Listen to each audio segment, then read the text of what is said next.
All right. So today we're going to be talking about running comps. So let me share my screen, and towards the end we'll have some time, so we'll take a couple of questions. So there we go. All right. Can everybody see my screen? Yeah. Okay, perfect. All right. So please try to keep your mic muted. And when it's time for questions, you can unmute yourself. So we're going to talk about comps. And some of you, if you already know and you've been around real estate, don't worry about it. This is very, very fundamental. I'm trying to simplify it. And I'm trying to review basically comps in terms of what we do in SlowFlips. All right. So the first question is, what does running comps actually mean? So as you can see, it's like saying comparing apples to apples, and it's for real estate, we talk about comparing uh, similar properties. Now, that could be quite vague sometimes, it could be quite broad sometimes. So I'm not going to go into so much depth that we're going to be talking about appraisals. So I'm not going to talk about that, but I'm going to talk about things that are very relevant for our business in slow flips. All right, so comps also are known as CMAs, also known as comparable market analysis. And obviously, when you run comps, you always have a subject property. So that's the property you need to get comps for. So you have to have a subject property. And if you don't have enough information about the subject property, it is not only hard, but the comp report that you're going to get is not going to be accurate. And what that simply means is you need at least five items that you need on your subject property to get a reasonably good comparable analysis. All right. So number one is you got to know somebody's mic is still on mute. If you don't mind, please mute your mic.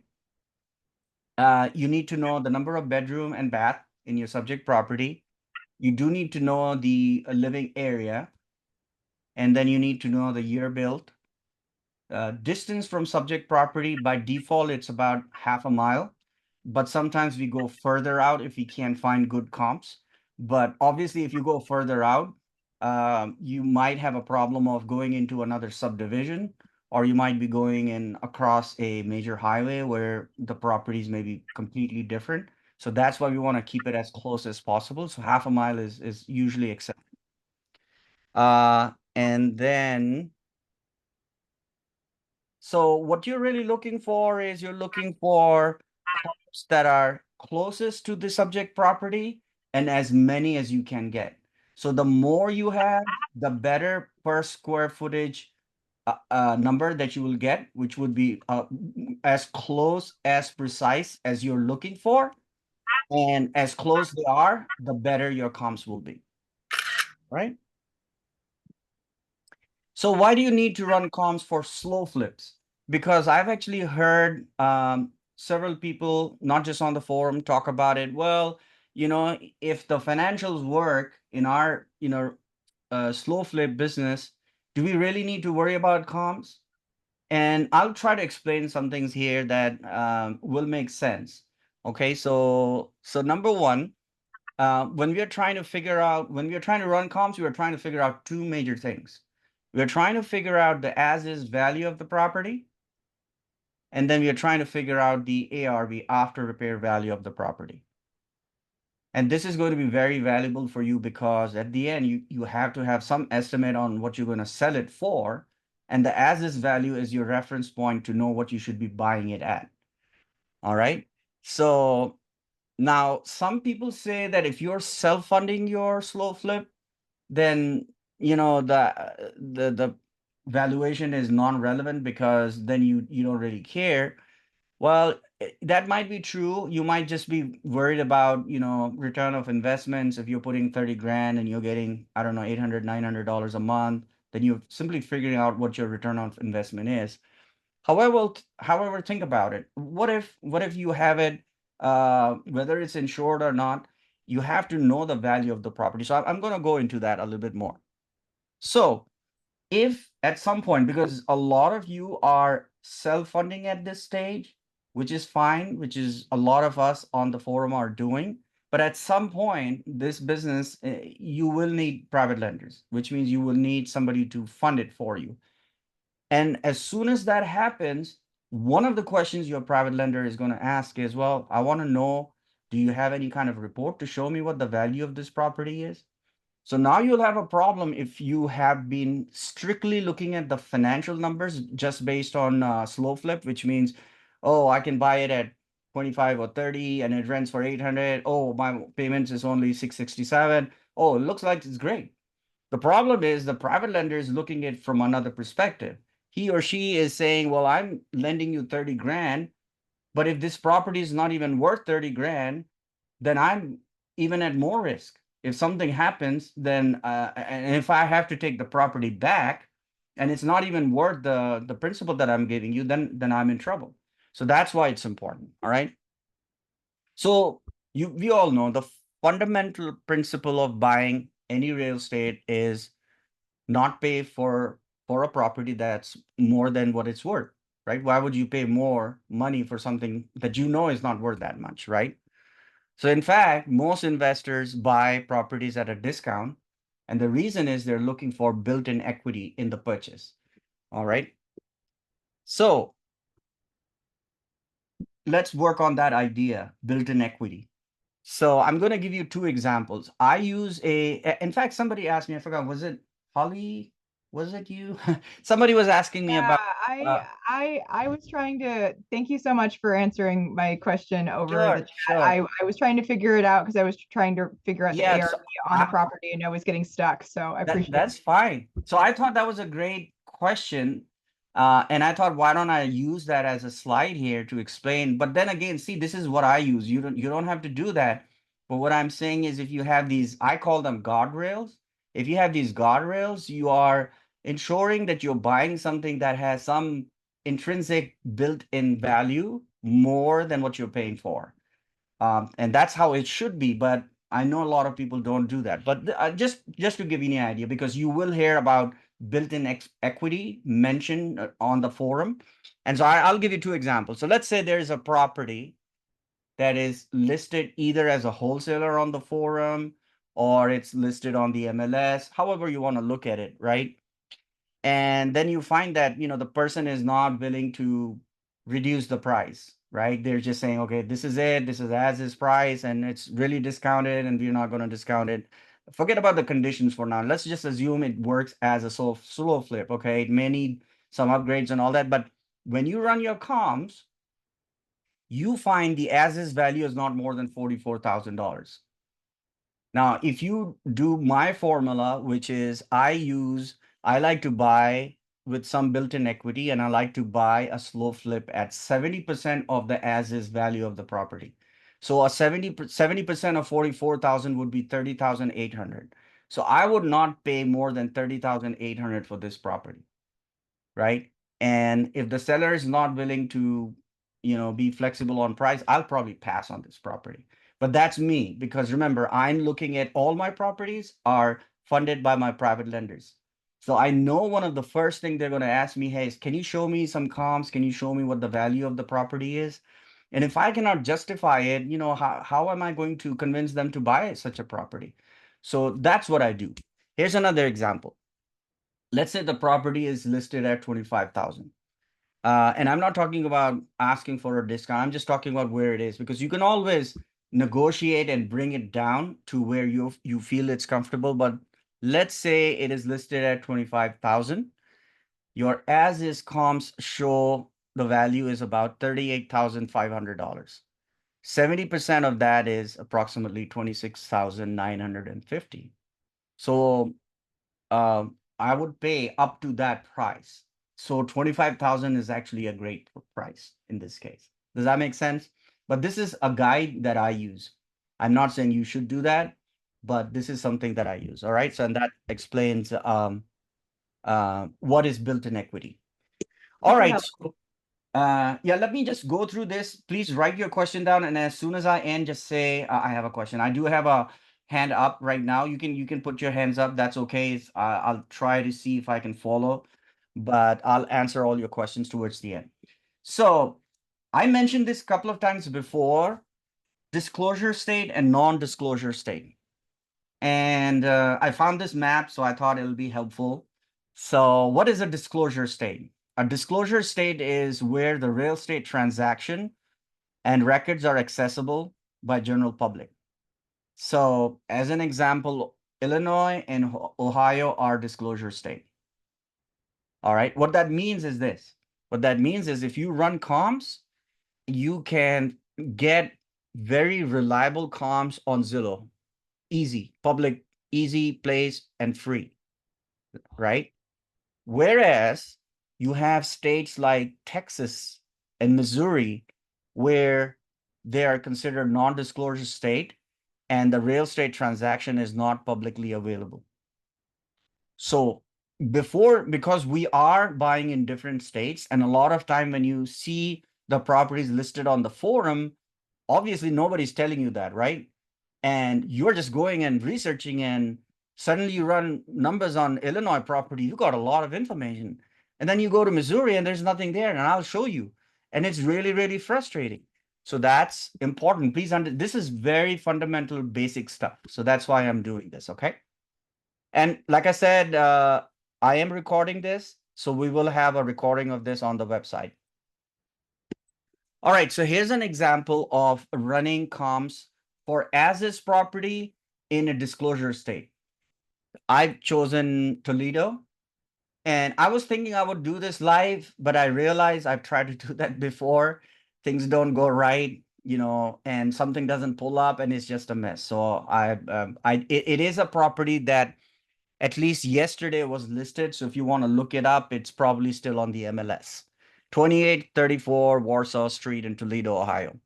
So I use propwire.com to run this report. And I actually did call them because when I was getting this report and there were a couple of things that I had questions on.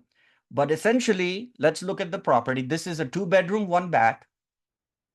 It's built in 1897. That's incredible. It's still around. Such an old home, but it's 824 square feet. Okay, so small size home, right? So when you run the comp report, in the comp report, and maybe we could do this some other time, is you have to choose your subject property and you have to define what comparables you're looking for. So in my case, it will actually give you 3 bedrooms because in the neighborhood, they could be a 4-bedroom house, they could be whatever, right? But in the report, you are defining that you are especially looking for 2-bedroom, 1-bath. And you could define whether you're looking for 20% above the square footage or 20% less, 50%, whatever. You can do your numbers. Usually I just leave them as is. Most important for me is the square footage and the bedroom bath. All right. Now, the closest they are, as you can see from the top, the closest they are to the top is the subject property. The closest they are to the subject property, the more comparable they are because most likely they're in the same subdivision. So subdivision is very important, right? Because when homes were built, when they were built in a subdivision, and they were built in a subdivision, they're very, very similar, right? And so that helps us find a really good comparable if it's in the same subdivision. All right, so in this case, I found a whole bunch of comps. I believe in PropWire, you can choose up to 10, so you can export it. If you choose more than 10, you cannot export it as a PDF. So always choose 10. And if you have more than 10, then just reduce it down to 10. Then you can actually export it like this, which is pretty good. So I have a whole bunch of these. I found that some of them had EST next to it, which I assume is estimate. I actually did call them. I did speak to somebody in tech support for them to explain this. And no wonder they didn't know the answer. That person was just customer support. They didn't know the technical part of it. So I'm giving you an estimate based on 2. I'm giving you an estimate based on the numbers that do not have the red circle. That means for sure the numbers are correct, which are, I think, 5. This one, this one, this one, this one, and this one. So there are 5 numbers that we can definitely use. So based on those, what I did was I would use the dollar amount, $32,000 divided by 946. That will give you the the dollar per square foot, right? And then what I'm doing it is I'm doing it for all five of these. If I do for all five of these, I'm getting $26.42 per square foot. If you multiply by the subject property 824 square foot, you're getting a value of $21,770. That's for those that do not have the estimate on it. So even if you use the one with the estimate, you're getting a value of about 27,192. So guess what, guys? I just shared with you my 70% ratio, and this is a as-is value. Based on that, this is nowhere near what I would pay for this property. And you never know. It's listed at 35. It doesn't matter what it is listed at. You just have to know what is your max. What are you going to offer? So in my case, I would never offer more than 20, 25, somewhere in that range. Okay. All right. Now this is for as is property.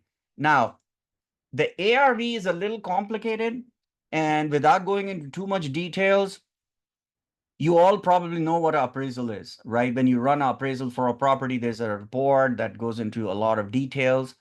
The appraisers, what they do is they look at comparables, and then they look at the pictures of the property, and they compare the inside condition, the outside condition. Based on that, it's a very detailed process.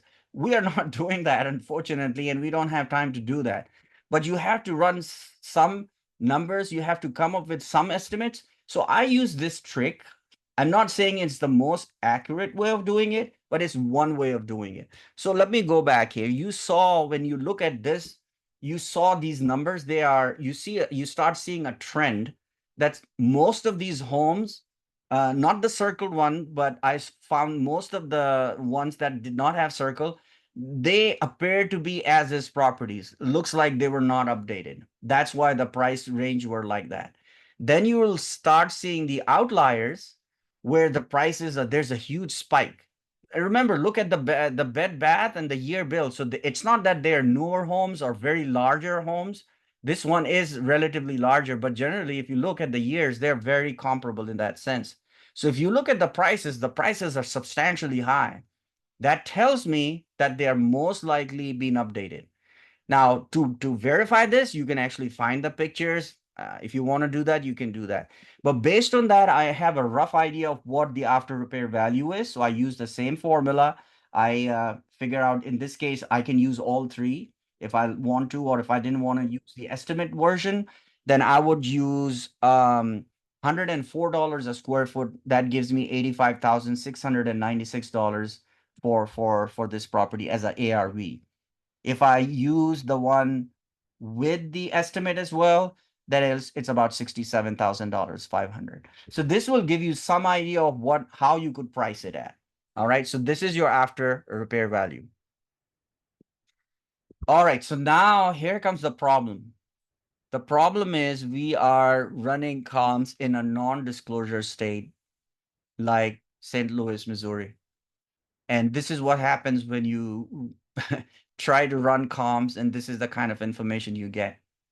So this is actually listed. I checked it yesterday. It was on the MLS, 4228 Red Bud Avenue, St. Louis, Missouri. 3-bedroom, 2-bath, 1,452 square feet. And when you run comms, this is what you get. Do you see the biggest problem that I found was the subject property doesn't even have the bedroom and bath listed. Forget about the comps. The subject property doesn't have it, right? Even the comps, they're not showing bedroom baths. One reason could be they're older homes. They have been updated many times. I don't know. It's a combination of reasons. Well, the number one reason is it's a non-disclosure state, which means the actual sales data is not available. Since it is not available, all of these, all we are looking at is just either estimates or it's coming from somewhere. I don't know where it's coming from. But as you can see, it's all over the place. It's very hard to figure out what the value is, right? So, I mean, if you look at the numbers, I mean, you have a home that is maybe comparable. Look at this. I don't even know if this is a 1 bedroom home or it's a 3 bedroom home. How would you compare something if you don't know, right? It doesn't matter what the price is. You don't even know what the specs are. So you can't compare them. So what do you do? All right, there are two ways. One option, which is unfortunately the only option, best option, there's another option I'll show you, is to reach out to a realtor and ask for a MLS, a CMA report. And if you are working with the with a realtor and you have a relationship with them where you are buying through them, then they'll be happy to do that. They do this all the time for their clients. All right. Now that data will be way better. Again, remember, MLS does not have everything. There are lots of private sales that happen that never go on the MLS, so they may not be listed there as well. But still, it will have some data, definitely more than if you were to just search on Zillow or something like that. So that's your first option for as is or ARV value, both, because remember, the data is just not available. So that's one thing you could do. Here's another thing you could do. Uh, there is something called AVM. They're called automatic valuation models. And basically what they are, these are computer algorithms that figure out the valuation based on variety of things, based on existing data, historical data. Believe it or not, banks actually use this all the time as desk appraisals. Um, Many years ago, if you remember, there was, uh, I think it was Bank of America that used to actually have this tool. A lot of investors used to use it. You could just put in your address and it'll give you a very nice printed report, and that was a AVM. So you could actually pull a AVM yourself. Again, it's not going to be very accurate, but it'll actually give you numbers. It will have numbers on it, and the price varies between $5 to $90 per report. $90, you don't need the $90 one. That's a really deep report. But you can see, I don't know if you can see my screen. This is one of the service. It's called Clear Capital Portal. You can go there and put in the address, and it'll give you 3 options. You can choose whichever option you like. Okay. So finally, basically, what we were trying to do, the use of comps, what is the purpose? Number one, our first purpose is to figure out the as-is value of the property. So this will allow you to assess how much you should pay for the property. Uh, Obviously, it's a good idea to buy a property with some built-in equity. All right. So, and then the other reason why we are doing comps is we want to figure out the ARV. And this will guide you to price your property, because once you buy it, you're going to figure out what price you want to sell it. Now, remember, Scott says you can make up the number, which is true, but it has to have some basis somewhere, right? So I like to have some basis, and this will be one basis, because if somebody were to ever ask you, hey, but you're asking 90,000 for it, and then you could say, well, most of the houses in the neighborhood are selling at 79 or whatever, right? So you have a basis, and then you can say, but this house is being seller financed. So you have some reasoning there. So if you look at the bottom right here, this explains the as-is value. So what I do is I buy at this or lower than this price point once I figure out what the as-is value of the property is. And on the right side, this is what my sales price is, or higher than that. So that's the purpose of doing this. And I think that's it. So I can answer any questions. Yep, somebody has a hand up. I can't see. Is it Kit? Go Yeah. ahead. So I'm sorry, I'm going to keep my video off to have a mask on. Um, how about condition of the place there? Does that play a factor? Yes, it does. Yes, it does. And so the condition of the property, like I was saying, when you are, so there's two parts, right? One is the as-is value, and one Yep. is the after repair value. So I guess your question is, obviously our slow flips are in need of repairs, right? So you want to see the property as is value with all the condition and all the repairs, how much should it be worth, right? Mhm. So, yes, go ahead. Oh no, I'm listening. I'm sorry. Yeah. So one way would be, the only way would be to know that for sure is to look at inside pictures. But as you know, a lot of time, if you look at these listing, they either have one picture or two picture, and then the comps don't have enough pictures. And that is a little disadvantage. And that's where the realtors have more advantage, is because in the MLS, it does have a lot more information. Because if a property was ever listed through a realtor, remember, the realtor, that's their business. So they have access to the portal where all the pictures, inside pictures, bathroom, living room, everything is there. So they can actually do a good comparison. So at the end, it comes down to this. Because you have limited access to information, you have to do good with whatever you have. Yes, you're right. Ideally, that's what you need. You need all the information. You need to look all the pictures and then decide. But when it's not there, what are you going to do? Are you going to just say, well, I'm not going to buy because I don't have information? You, at some point, you have to make a decision. Hopefully that answers your question. It does. And if nobody else has a question, I have a second question. I'm sorry. No, you can go ahead. Quick question. Yep. So I'm looking at a property and actually put an off under contract already, but I'm Oh, good. Congratulations.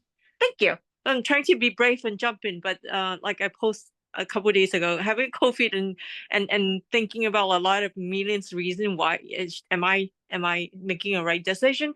So the question I have is, the property looks good from the pictures. I did actually a video walkthrough as well, Good. and but the street, one part of the street seems a little run down. The other side of the street seems okay. Okay. Should I be concerned? No, actually, that's so you're on the border. I mean, when you say it doesn't look good, that you mean they are boarded up homes on the one Just side? yeah, just maybe one block of it is boarded, and the other side is like, they're all with normal, Yeah, like, yeah. what Scott says is, as long as you see people living on that block, you should be fine. It's the problem where the home you're buying is the only home and the rest of the the whole block is boarded up. That's what I would really stay away from. But the fact that there are one or two, I mean, there are people living there, and somebody will live there. Okay. So I mean, just by that, I can say that it should, I guess it should be okay. Now, what about the, who are you buying it from, somebody in the community?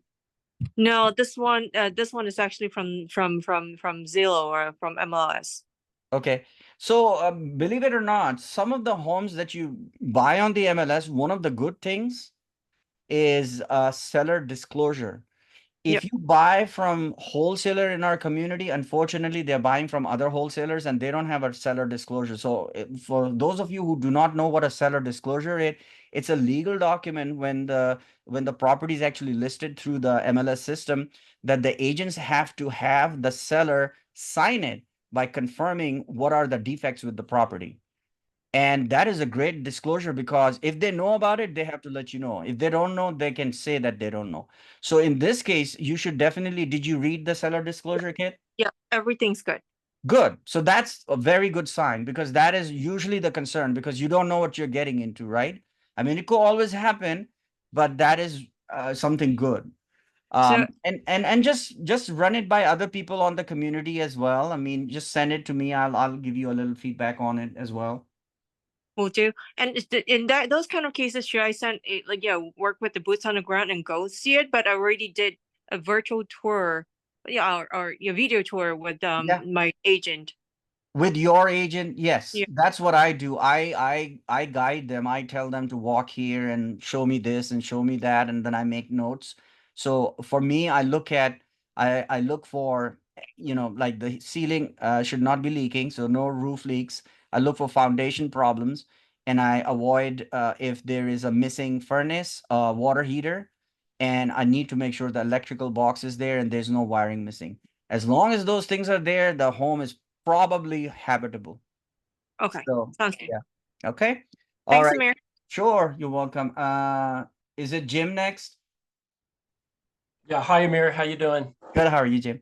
Doing good. So I can actually ask this question in the community, but do you know of any members that are agents or brokers that would be willing to provide comps for us? That's a very good question. Yes, for sure. I know there are several agents. And unfortunately, the problem is if an agent is, you know how the MLS system works, you have to be a member of a MLS system, and then that's the only MLS system you have access to, unfortunately. So the ones who are in St. Louis side, Missouri, cannot probably give you Illinois if they're not also registered there. So just ask them. Yeah, you're right. That's actually a great idea. The problem I find is at some point try to have some relationship with them in that sense. Just tell them up front that, hey, this is what my goal is. If I'm asking you, let them know ahead of time. And if you show me any property, you help me with that, I'll go with you and I'll have you, be my rep. And if we're buying from a member in the available deals section, should we trust what the wholesaler is telling us as far as what they comp out at? Yeah, so In that's St. Louis, that's Missouri's going to be my market. yeah. So I've bought quite a few properties from wholesalers, and my only concern is I honestly ask them, hey, have you done this before? And some of these people have started doing it and they're successful, but they have not done it before. So they don't know what can go wrong. So I recently bought a property from someone, which turned out okay. We actually did close on it, but there was a problem in it. But this wholesaler had never dealt with that issue before. So like Joey is an example. He's done so many deals. He can tell you right off the top. If you ask him a question, he can tell you, yes, this could happen or this could not happen, and he can give you lots of reference point. So my only thing is, yes, you can trust because they're in a close community, but always ask them, hey, how many deals have you done? And just ask them. There's nothing wrong with that, and that tells you that this is not their first deal, because at closing, if things go wrong, then things can go wrong. So, but yeah, generally because you're a close community, it's still better than definitely it's way better than buying from a wholesaler who's not in a community. I've had some very bad experience myself, and a lot of people in the community have as well. So in that sense, yeah, you're better off. Okay, thank you. Sure. Holly. So I've noticed in the available deals quite a few times where people are wholesaling deals that are also actively on the MLS, because I was looking at my agent. And the wholesaler, of course, isn't going to have those disclosures, but they often have a lot more inside pictures on our group. How do you navigate that if you're buying with an agent in the same area as they're wholesaling? Like, say that again. So that is the so agent wholesaling? No. So Dean in the group was wholesaling 2 sets of houses in Peoria, Illinois, and I was shopping with my agent in Peoria. I was, we had an offer on a house that I just got under contract today. It wasn't one of the ones that Dean was wholesaling, but they're also still active on the MLS, these 2 sets of houses. So I could go onto the MLS and look at it too. Could you then call okay, so I wouldn't want to undercut Dean or something. Let me clarify. Here's the problem, so that you understand. When a property listed goes under contract, there are a lot of agents who are just lazy. They don't change the status. So it's not Dean's fault. Dean, I bought properties from him. I'm just telling you, I'm just telling you that Dean has a contract. So he has a contract. What's happening is the agent has not changed the status. So the property should say contingent. Oh, okay. Yeah. So it's not his fault. It's the property. And it happens quite often, by the way. That's why it gets confusing where people starts becoming suspicious. Oh, why are you doing that? And well, it's not his fault. He has a contract. And if you ask him, he'll show you the contract. I have a contract, Oh yeah, no, I just had no idea how it worked because that's how it works. Yeah. Yeah, and so because that was on one of my lists, and I'm like, okay, I see it in the group, so I don't think I can then ask my agent to look at it. So I figured I'd save it for you. Right. And usually, but that's what I'm saying. I have not seen anybody. There was a few people who mentioned that, but usually people who are selling and who know how to wholesale, they understand that you cannot wholesale something if you don't have it under contract. So yes, they have it under contract. Cool. Okay, thanks. Okay, sure. Rick. Hey, Amir. Hey, everybody. Hey. So I had a question for you. It looked like you were on PropWire before, right? Yes. Doing the comps. Mhm. So I was just wondering, where could somebody find expired listings if it was canceled or withdrawn for whatever reason? Because that tells me that's the market and the agent is telling them that nobody wanted their house for whatever reason. So I think expired listings would be a great way. And I Yeah. looked through PropWire. I tried to go through the filters and sort it out, but it didn't give me the option to, I mean, it gave the option for list price. Mhm. It gives the option for estimated value, but when you choose list price, it doesn't give you the right values. It sometimes gives you listings for 200,000. Yeah. Where would somebody find good expired listings with what they initially listed it for? So I've not looked at that, so I don't know. But I know on the MLS, if you're working with, do you have access to somebody like a realtor that you can work with? I sure could, yes. Oh, yeah, then they can. They have lots of tools where they can actually just run hundreds of reports. You just tell them the criteria and they'll run it for you. That would be the best option. Do you know of any search sites such as PropWire or PropStream that would offer that are I accurate? mean, both of them should. Since I've not done it, I don't do that, so I just don't know. But I'm pretty sure PropWire should have it. If somebody here knows how to do it, or maybe you can just post it on the forum and see if somebody has any answer. I just don't, look for expired property. So, if you have questions, just DM me and I'll be happy to answer your questions. All right. Thanks, Hope you had a Amir. good This was time. great. See you Totally next learned week. a lot. All Thank right. you. Thank you. Thank you. Thank you. Learned a lot. Thanks, Good night, Amir. everybody. Thanks, Amir. Good night. Awesome. Bye.